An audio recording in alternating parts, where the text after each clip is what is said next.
물론 여긴 국민 라디오.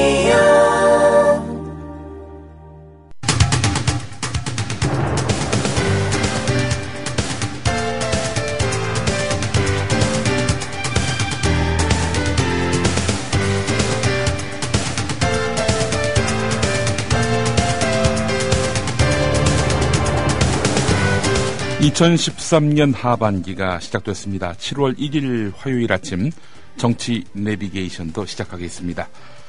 새누리당이 또다시 혁신을 들고 나왔습니다. 새누리당은 어제 이준석 전 비상대책위원을 위원장으로 하는 새누리당을 바꾸는 혁신위원회를 발족시켰습니다. 이른바 새바위 이런 약칭이라고 하는데요.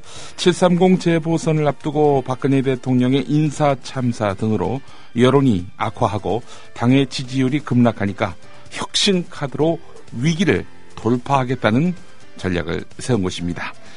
한겨레는 새누리당의 혁신위 발족을 보고서 드는 첫 느낌은 참으로 염치도 없는 사람들이구나 하는 것이다 라고 일가를 했습니다. 전당대회를 앞두고 구태 정치의 경연장이라는 말이 나올 정도로 진흙탕 싸움을 계속하면서 변환이 혁신이 하는 말을 하는 것부터 우습기 짝이 없다는 겁니다. 게다가 새누리당은 지난 대선 과정에서 당명 교체 등을 통해서 개혁과 쇄신의 이미지를 형성하는 데는 성공했지만 정작 경제민주화, 복지정책, 정치 쇄신 등 국민에게 약속했던 것들 이제는 흔적조차 찾기 힘든 상황 아닙니까? 대통령을 향한 충성 경쟁, 획일적인 조직 문화, 이 당의 체질이 더 나빠졌으면 나빠졌지 개선된 게 전혀 없다는 겁니다. 이번 혁신 요구, 그래서 또 속아달라는 말로밖에는 들리지 않는 것입니다. 오늘도 정승조 아나운서를 대신해서 진행하는 저는 김용민입니다. 국민 라디오 지지하는 4가지 방법 아시나요? 다운로드하기, 별점 주기, 댓글 달기, 구독하기. 국민 라디오를 보다 많은 이들에게 전할 수 있는 가장 손쉬운 방법. 다운로드하기, 별점 주기, 댓글 달기, 구독하기. 잊지 마세요. 다운로드하기, 별점 주기, 댓글 달기, 구독하기.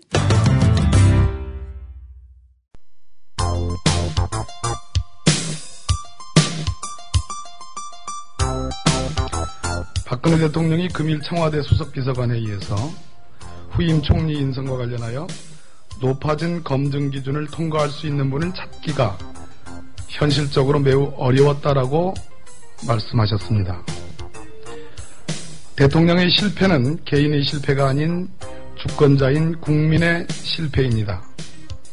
이런 차원에서 대통령께 간곡히 요청드립니다.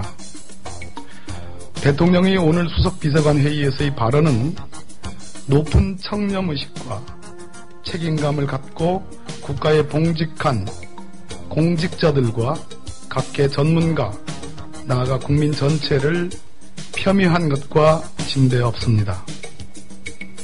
박근혜 대통령께서 지명한 김덕중 초대 국세청장은 인사청문회 당시 여야 모두에게 도덕적 차질을 인정받았습니다. 단적으로 잘한 인사라는 평가까지 뒤따랐습니다. 인사 도처 유상수, 인사 대상 도처에는 숨어있는 고수가 있기 마련입니다. 이런 분들을 찾는 수고를 청와대는 결코 아끼지 마시길 진심으로 부탁드립니다.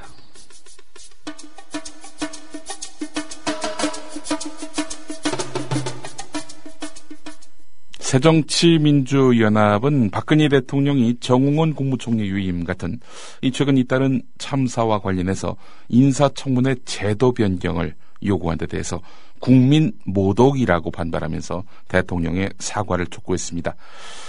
박범계 원내대변인 논평을 방금 들으셨는데요. 대통령의 발언은 높은 청렴의식과 책임감을 갖고 국가에 봉직하는 공직자들과 각계 전문가 나아가 국민 전체를 폄훼하는 것과 진배없다 이렇게 지적했습니다. 대통령의 인사청문회 탓 정말 목불인견이긴 합니다. 장관까지 청문회하자면서 청문회 확대론을 주장했던 분이 누구였는지 돌아보면은 목불인견이라는 감을 여러분도 지울 길이 힘들 겁니다. 오늘 정가를 이르는 최영일 정치평론가와 함께하겠습니다. 최영일 평론가님. 네, 안녕하세요. 네. 네, 김 교수님 반갑습니다. 예. 이른 아침부터. 예. 오늘 정승도 아나운서를 대신해서 제가 또 진행하게 됐는데 네, 말이죠. 그렇군요. 예. 박근혜 대통령이 인사청문회 탓을 했습니다. 어떻게 네. 보셨습니까?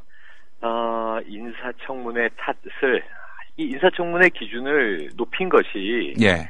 사실은 2000년대 초반 들어서 이 박근혜 대통령이 당신 야당이었죠. 예. 이 당대표로 있을 때 예. 부쩍 이제 높여놨거든요. 예. 그래서 이제 뭐 야당의 비판이 저는 합리적이라고 생각을 하는데, 예.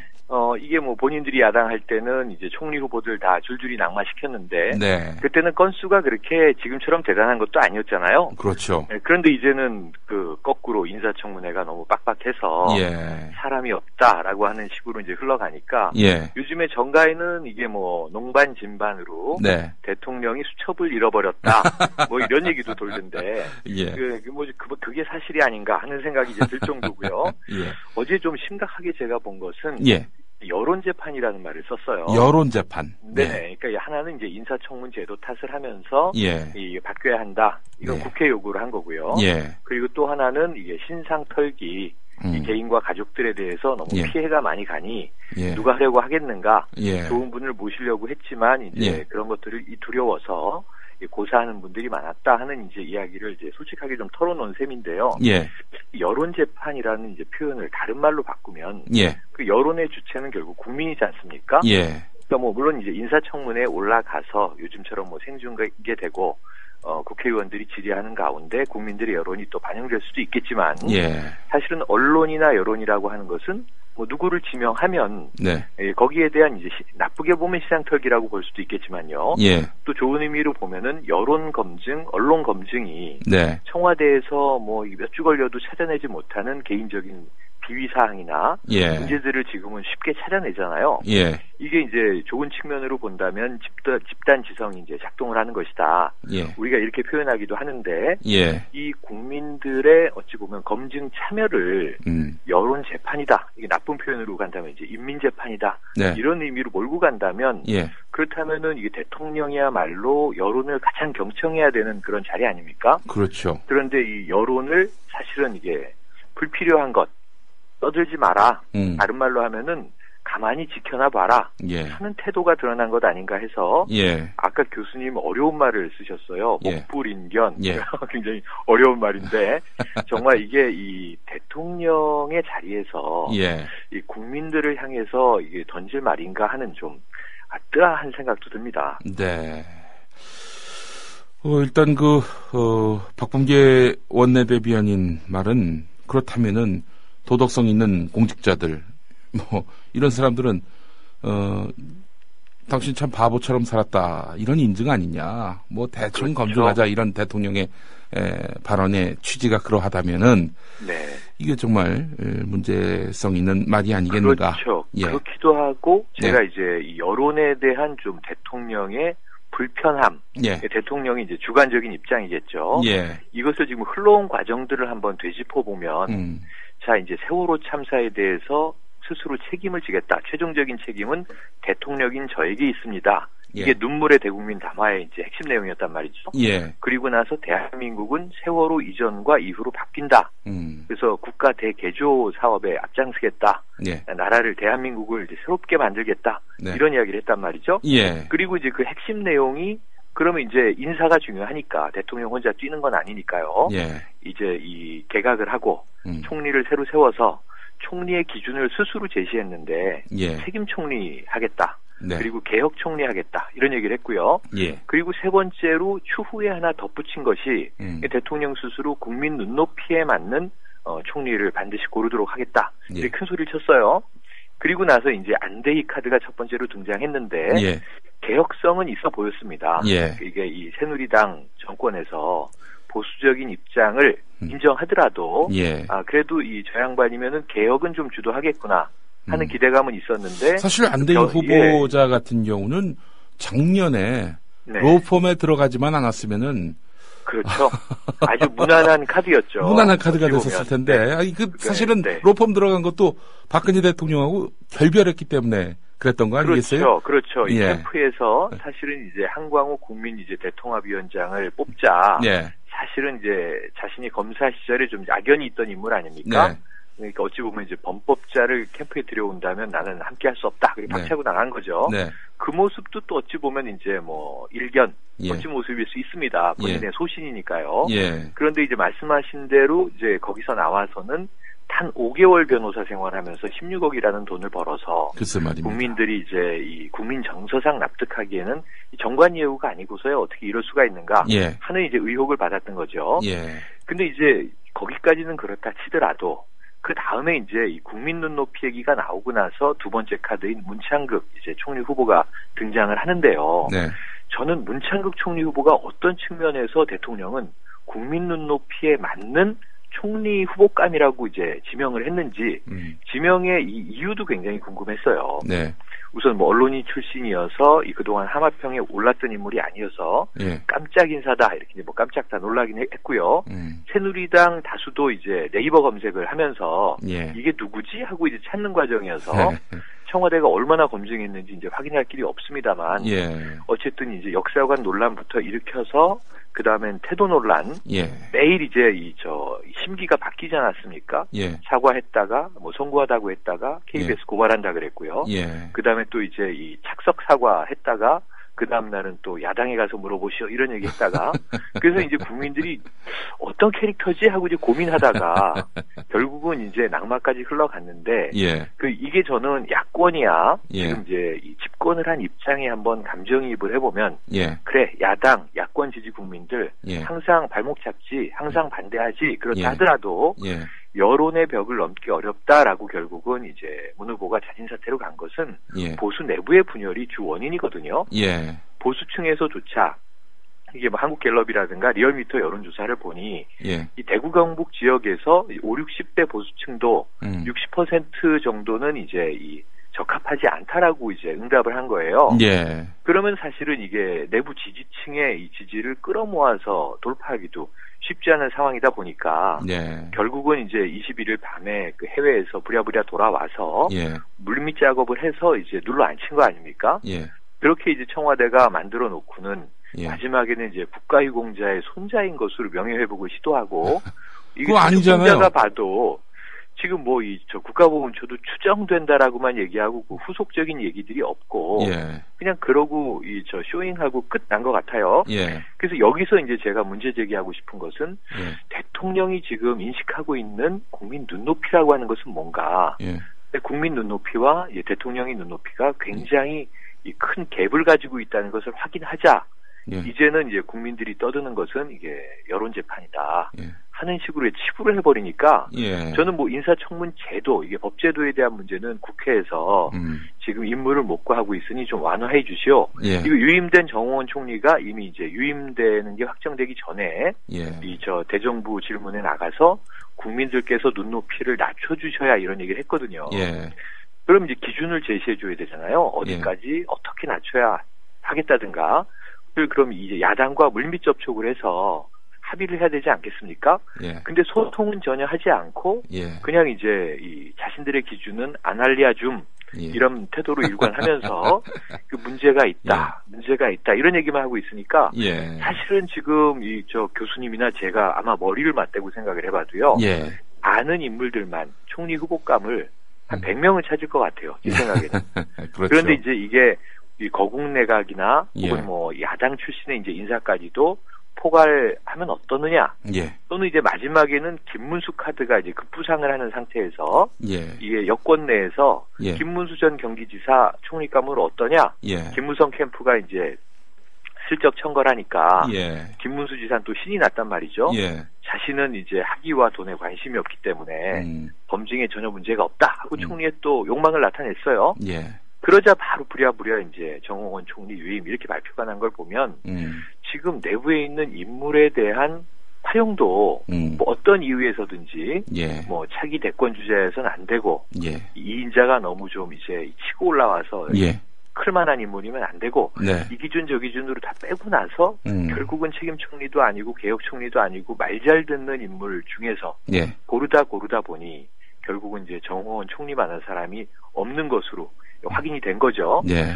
그렇다면은 저는 뭐 이런 누가 총리가 되더라도 뭐 사실 상관이 없는 건데 뭐 그런 거 아닌가요? 아주 핵심적인 질문을 던지셨는데요. 예. 뭐냐면 지금 뭐 우리가 헌법제도상 제왕적 대통령제 문제를 예. 많이 이제 제기하고 있기 때문에 예. 결국은 이제 인사권자이자 최종 의사결정권자인 대통령이 예. 어떤 총리를 세우든 자신의 권한을 이양해야 되잖아요. 예. 근데 문제는 그 절차와 그 의지가 보여지지 않으면 만약에 김문수나 말씀하신 대로, 이런 분들이 되면은 실은 차기 주자를 키워주는 건데 그건 아마 셀프 레임덕을 부르는 네. 것이고요. 예. 트라우마가 있는 거죠. 제 생각에는 뭐 이회창 이제 국무총리 시절이나 예. 혹은 또 참여정부 초기 이제 탄핵정국 때 잠깐 고건 총리가 이제 그런 모습을 보인 적도 있는데요. 예. 이 국무위원 제청하고 나가시오 그랬더니 예. 그거는 이제 새로 오는 총리가 함께 일할 사람들을 제청하는 게 원칙이기 때문에 예. 나는 제청하지 못하겠소. 그리고 이제 그냥 사임한 적이 있거든요. 예. 그래서 이렇게 총리가 한번 대통령을 이제 들이받아주면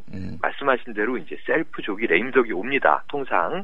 그래서 예를 들면 김문수가 되든지 누가 좀 이제 강한 권력 의지가 있는 총리가 된다면 한 뭐 3개월, 6개월 대통령과 일하다가 내가 이런 상황에서 못 해먹겠다라고 이제 스스로 때려치고 나가면 이 정부, 이 청와대는 굉장히 큰 타격을 입는 게 되는 거기 때문에 예. 여러 가지 통제할 수 없는 변수에 대해서는 예. 상당히 불안해하는 게 사실인 것 같습니다. 예. 근데 결국은 이제 이 상황에서 총리가 이제 도로 돼버린 거잖아요. 예. 예. 그럼 지금 세월호 참사 이전과 이후라고 그 분기점을 나눠서 한 말이 의미가 없는 것이 네. 지금 해수부 장관 위임이죠. 예. 그리고 무엇보다 인사 책임도 이제 크고 여러 가지 지금 전국에서 이 질타를 받고 있는 이 김기춘 비서실장 유임이죠. 예. 결국 정홍원 총리도 유임이죠. 그러면 이 인간들이 예. 사람이 예. 우리가 나이가 들면 바뀌지 않는다는 얘기를 많이 하는데 그렇죠. 세월호 이후에 그러면 유임이라고 하는 딱지를 달았을 때 예.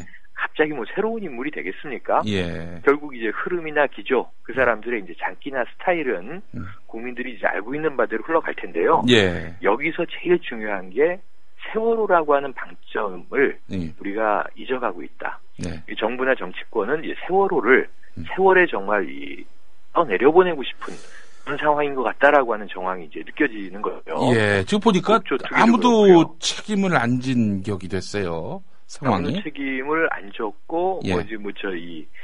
종편에서는 제2사가 집요하게 이제 9시 뉴스에서 또 이 문제 제기를 하고 있지 않습니까? 예, 예. 계속 의혹이 쏟아져 나오는데요. 예. 어제 처음으로 이제 세월호 국조특위에서 예. 기관 보고가 시작이 됐는데, 예. 기관 보고가 참 우여곡절 끝에 뒤늦게 시작됐습니다만, 내용도 이게 저입 가경인 것이, 예. 사실은 이게 국조특위 힘들게 합의해서 6월 2일에 출범을 한 거거든요. 예. 근데 첫날 진도 팽목항에 가기로 했다가 예. 야당 의원들만 가고 여당은 지방선거 눈치 보느라고 보이콧을 했지 않습니까? 예. 6.4 지방선거 끝나고 6월 5일에 다시 이제 팽목항에 가는 걸로 예. 여야 공식 일정이 시작이 됐는데 예. 사실 지금 한 달이 정확히 지났는데 90일 국조특위 일정 중에서 한 달을 그냥 날려버린 겁니다. 예. 60일 남아있는데 기관보고 어제 시작돼서 이 강병규 안행부 장관 질타받았는데요. 예. 질타한 주체는 또 이 야당 의원도 아니고 여당 의원이었어요. 이 머구리라고 매일 뉴스에서 나오던 예. 그 이게 수면 이 공기 주입 방식, 예. 케이블 달고 들어가는 거죠. 예. 이 호스, 예. 그리고 또 이제 스쿠버 공기통 메고 들어가는 거. 예. 예. 이 방식 구분도 제대로 못해서 이 디테일을 모른다고 이제 이 질책을 하자. 이게 범정부 사고대책본부는 그런 이제 세세한 것까지 하는 게 아니고 예. 이렇게 답변을 하다가 이제 이 여당 의원마저도 그럼 공부해야 될 거 아니냐 하는 예. 질타를 이제 받았는데 예. 지금 안행부가 어찌 보면 지금까지는 이제 정부 개편안이 뭐 국가안전처 신설 나와 있습니다만 이게 국회에서 법 통과돼야지 만들어질 수 있는 거고요. 예. 장관급 처장이 아직도 이제 뭐 인선이 안 돼 있는 상황에서 예. 안행부가 끌고 나가야 되는 상황 아닙니까 현재까지는. 네. 그런데 이제 해수부 장관 이주영 장관은 이제 현재 박아놓고 예. 지금 강병규 장관은 벌써 세월호 문제점이 뭔지 예. 뭐 하려고 했던 건지 다 까먹은 것 같고요. 예. 이 백성주 국방부 차관은 이게 당시에 리프트백이라고 해서 가라앉는 선수를 이제 지탱해야 한다. 뭐 이런 이제 이야기들이 굉장히 많이 나왔는데 결국은 리프트백으로 지탱하는 것처럼 TV 이제 뉴스 화면에 비춰졌지만 어제는 이제 진실을 실토했죠. 그건 그냥 위치를 표시한 부표였을 뿐이다. 그래서 이제 이 세월호 가족들 억장 무너지는 가슴으로 진실을 말하시오 이렇게 외치기도 했는데요. 지금 세월호 전국은 사실은 이제 국조특위 기간 보고가 시작된 어제부터 2라운드가 다시 시작입니다. 그 와중에 이제 검찰은 해경하고 같이 합동수사본부를 이제 꾸리고 있었는데 검찰이 드디어 이제 뭐 해경 간부 3명 출국 금지하면서 언딘과의 유착설을 이제 수사하기 시작했다. 언딘과 유착했다는 얘기는 이게 사고 나고 한 사흘 후부터 나온 건데요. 지금도 사실은 언딘 바지선이 현장에 떠 있지 않습니까? 그러면은 이게 지금 한쪽에서는 공조하고 있고 한쪽에서는 수사하고 있고 이것을 지금 국민 다수가 거의 두 달 넘도록 지켜본 과정을 처음부터 다시 원복해서 시작하는 이제 과정을 밟아가고 있는데 어디까지 시비할 것인가 고민이 막막하고요. 또 한 차원으로는 지금 22사단 총기 사건 말이죠. 이것도 또 세월호하고 똑같은 이 전철을 밟아가고 있다. 알겠습니다. 다 영구미제화되는 과정 아니냐. 아주 안타깝기가 그지없습니다. 오늘 여기까지 들어야 될 것 같습니다. 수고 많으셨습니다. 네, 고맙습니다. 지금까지 최영일 정치평론가였습니다. 김문수 전 경기도지사지요. 7.14 전당대회 730 재보선에 안 나가겠다 이렇게 밝혀서 큰 파장을 이야기하고 있습니다. 뭐 그동안 재충전하겠다 뭐 이런 입장인데요. 참 새누리당 730 재보선 전략 세우기 상당히 어려워졌네요. 정치 내비게이션 오늘 여기까지입니다. 저는 잠시 후 조간 브리핑에서 다시 오겠습니다. 고맙습니다.